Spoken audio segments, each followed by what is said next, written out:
பெருநாடு விடுதலை பெற்ற இந்த திருநாளில் தமிழக மக்களுக்கு என் அன்பான வாழ்த்துக்களை தெரிவித்துக் கொண்டு வீர சுதந்திரம் வேண்டி நின்று விடுதலை போரில் வீழ்ந்துபட்ட மாணவர்களுக்கும் தியாக செம்மல்களுக்கும் வணக்கத்தை செலுத்துகின்றேன்.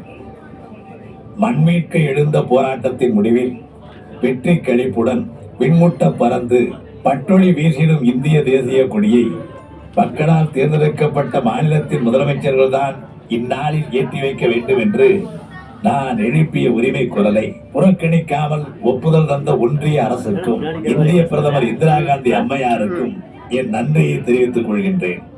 உறவுக்கு கை கொடுப்போம், உரிமைக்கு குரல் கொடுப்போம் என்ற நமது உறுதி படைத்த உள்ளத்திற்கு கிடைத்த பரிசு இதுவென எண்ணி மகிழ்கிறோம். நன்றி, வணக்கம். கண்டிப்பா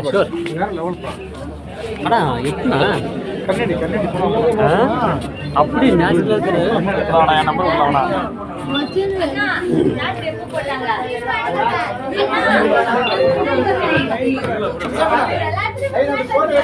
சார் போட்டோ எடுத்தா அப்படியே சஞ்சய் மச்சான் எங்க காணாம போயிட்டாரா?